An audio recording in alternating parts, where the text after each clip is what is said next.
श्री सरस्वती उच्चतर माध्यमिक कन्या विद्या मंदिर नवा थोराड़ा राजकोट धोरण 12 विषय हिंदी कविता 1 कृष्ण भक्ति कवि मीराबाई भाग 1। नमस्कार विद्यार्थी बहनों, આજે 12મા ધોરણમાં હિન્દી વિષયમાં આજે આપણે શુભ શરૂઆત છે કરીશું। એ પહેલાં તમારે હિન્દી વિષયમાં કેવી કેવી નોટ્સ છે એ બનાવવાની છે એની થોડી વાત કરી લઈએ। તો તમારે 200 પેજની ફૂલ સ્કેપની નોટ એ પ્રશ્ન જવાબ લખવા માટેની છે અને એક 200 પેજની નોટ લેખન વિભાગ માટે ફૂલ સ્કેપની નોટ બનાવવાની, જેમાં લેખન અને ગ્રામર બરાબર બે ચાલે એ રીતે બે નોટ્સ છે બનાવવાની અને રફ નોટ તો તમારી પાસે હોય જ છે। ટૂંકમાં આટલી આવશ્યકતા છે એ આપણે છે। તો વિદ્યાર્થી બહેનો, આજે આપણે 12મા ધોરણમાં હિન્દી વિષયમાં પહેલું કાવ્ય કે જેનું નામ છે કૃષ્ણ ભક્તિ અને તેમના કવયિત્રી છે એ મીરાબાઈ છે। આમ તો ગુજરાતી અને હિન્દી બંને વિષય ઉપર મીરાબાઈ છે એ એમણે લખ્યું છે અને ખાસ કરીને એમના આરાધ્ય દેવ છે એ ભગવાન શ્રી કૃષ્ણ હતા, જેવી રીતે નરસિંહ મહેતાના હતા બરાબર। એટલે ભગવાન શ્રી કૃષ્ણના પદો સિવાય મીરાએ કશું પણ લખ્યું નથી। અહીં આપણે થોડોક મીરાબાઈ વિશેનો પરિચય છે એ પણ પ્રાપ્ત કરીએ તો मीराबाई का जन्म जोधपुर के कुकड़ी गांव में राव रत्न सिंह ठाकुर के परिवार में हुआ था। उनका विवाह मेवाड़ के महाराणा सांगा के कुबेर भोजराज से हुआ था। विवाह के कुछ साल बाद पहले पति फिर पिता और एक युद्ध के दौरान ससुर का भी देहांत हो गया। पति की मृत्यु के बाद उन्होंने अपना अधिकांश समय श्री कृष्ण भक्ति और साधु संतों के सत्संग में बिताना शुरू किया। भौतिक जीवन से निराश मीरा अपना घर त्याग दिया और वृंदावन में डेरा डाल पूरी तरह कृष्ण की भक्ति भावना से लीन हो गई। जीवन के उत्तरार्ध में द्वारिका में ही उसका स्वर्गवास हुआ है। तो भगवान श्री कृष्ण जी विराजमान है त्याग। तो थोड़ी बात है આપણે કરીએ તો કાવ્યનો ટૂંક સાર। તો કાવ્યનું નામ જ એવું છે કૃષ્ણ ભક્તિ બરાબર।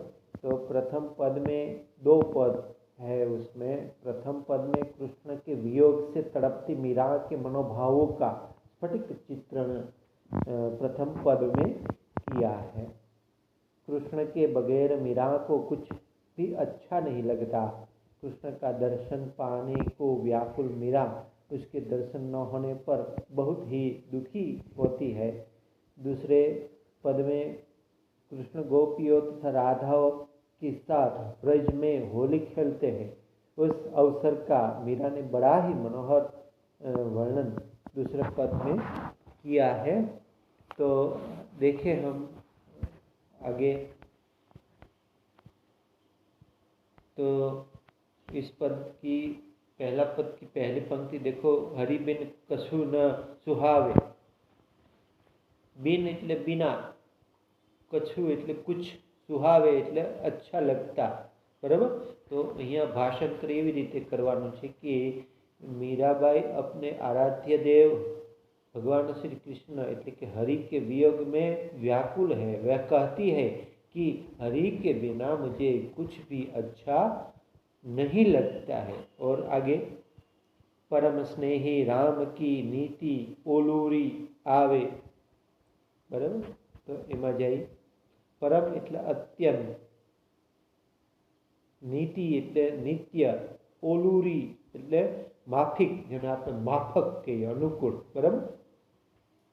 तो એમનું ભાષાંતર જોઈએ तो भगवान परम स्नेही है, भगवान परम स्नेही है। वे कहती है कि भगवान मेरे हैं और मैं भगवान की हूँ। बराबर, आगे जाइए। राम हमारे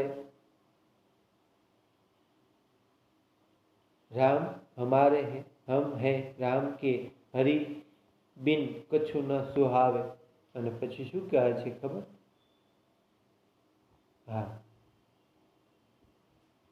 आखू लઈએ पाछू। भगवान परम स्नेही है। वे कहती है कि भगवान मेरे हैं और मैं भगवान की हूँ।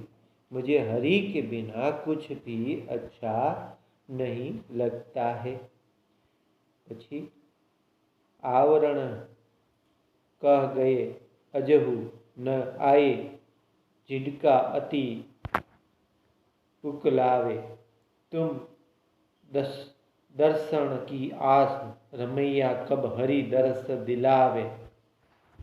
मीरा कहती है कि थोड़ा शब्दार्थो છે જોઈએ। અહીંયા અજહુ એટલે અભી તક,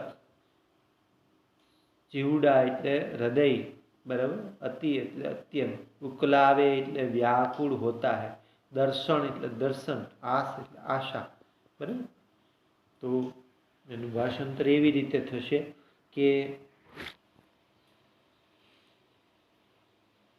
हाँ, वे कहती है कि भगवान ने दर्शन देने का वादा किया है मुझसे, पर उन्होंने अभी तक दर्शन दिए नहीं है, इसलिए मेरा हृदय अत्यंत बेचैन है।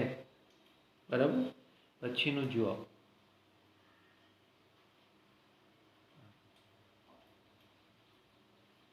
तुम दर्शन की आस रमैया कब हरि दर्शन दिलावे।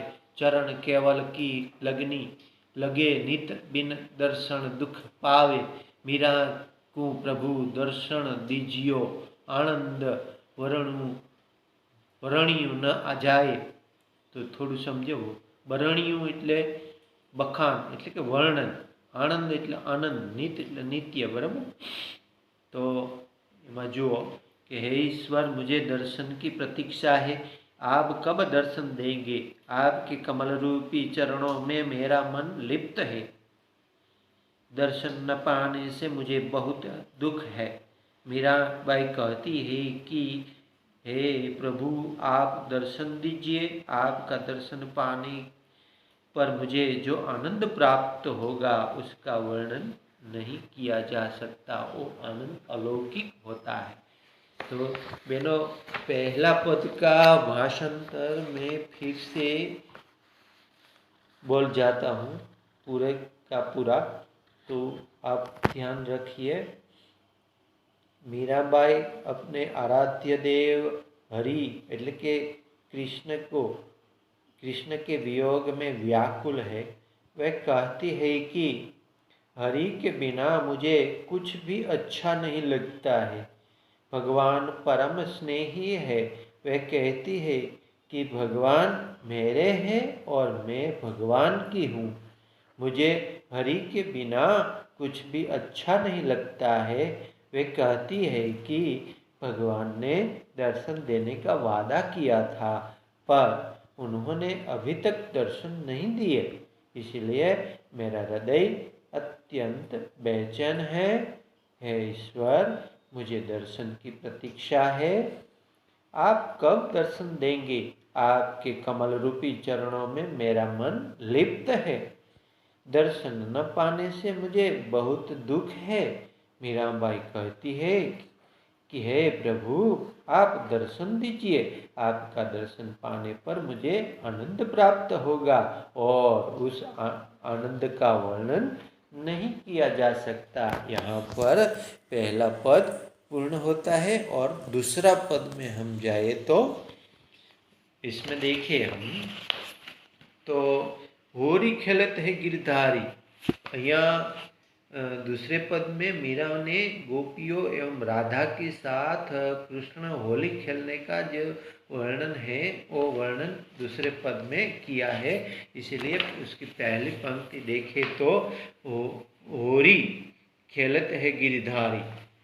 बराबर, तो गिरधारी એટલે શ્રી કૃષ્ણ, હોલી એટલે હોળી, ખેલત એટલે ખેલે છે, બરાબર। હોળી એટલે હોલી, બરાબર, श्री कृष्ण, बराबर। तो एनु भाषण थाय, मीराबाई व्रज में श्री कृष्ण के होली खेलने का वर्णन कर रही है। वह कहती है कि कृष्ण होली खेल रहे हैं। इस अवसर पर मुरली चंग बजत डफ न्यारी संग जुवती व्रजनारी। तो मुरली बांसुरी, चंग એટલે छोटे आकार का एक बाजा वगाड़वानुं वाजू, बराबर। न्योरो એટલે अनोखा, बराबर। तो श्री कृष्ण होली खेल रहे हैं। इस अवसर पर मुरली, चंग और डफ जैसे अनोखे वाद्य बज रहे हैं। चंदन केसर चिरक मोहन अपने हाथ बिहारी, बराबर।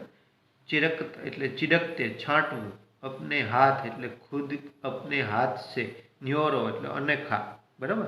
उनके व्रज की युवा नारियों, हाँ, इस अवसर पर मुरली, चंग और डफ जैसे अनोखे वाद्य बज रहे हैं। उनके व्रज की युवा नारियां होली खेल रही है। श्री कृष्ण अपने हाथों से उठा उठा कर चंदन और केसर चिडक એટલે કે ઉડાડે છે। भरी भरी मुट्ठी गुलाल लाल चहु तेत सबने पे डारी, बराबर। सबन એટલે सब, डारी એટલે डालकर, चहु એટલે चारों। वे अपनी मुट्ठियों से लाल लाल गुलाब भरकर चारों ओर सभी लोगों पर डाल रहे हैं। और आगे, छेल छबीले नबल कान संग श्यामा प्राण प्यारी। तो अहींया जुओ, सबन એટલે सब, बराबर। छेल छबीले सुंदर कृष्ण कन्हैया के साथ प्राण प्यारी राधा भी है। गावत चार धमार राग तह दे दे कल कलतारी, बराबर। कल એટલે सुंदर, मनोहर, कलतारी એટલે ईश्वर, कर्ता, बराबर। तो वे तालियां बजाते हुए धमार राग वाला गीत गा रहे हैं। धमार नामनो एक राग है। ये बधा तालीओना रासथी ए गीत साथे ताली रास रमे छे। पछीनुं, फागु जू खेलत रसिक सावरी बाढ़ियो रज ब्रज भारी। तो जू जो, रज એટલે धूल, गोपियों के फाग એટલે फागु खेलने से इतने गुलाल उड़ रहे हैं जिससे लगता है ब्रज में गुलाल की भारी गिर्द એટલે કે વંટોળીઓ ઉડ अथवा तो धूल उड़ रही हो। मीरा के प्रभु गिरिधर नागर मोहन लाल बिहारी, बिहारी એટલે भगवान श्री कृष्ण एक नाम है, बराबर। मीरा कहती है कि हे प्रभु, आप मन को मोह लेने वाला है। वहाँ पर काव्य पूर्ण होता है।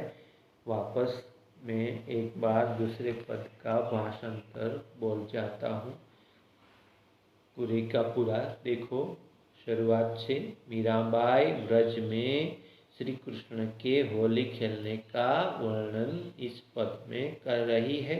वह कहती है कि श्री कृष्ण होली खेल रहे हैं।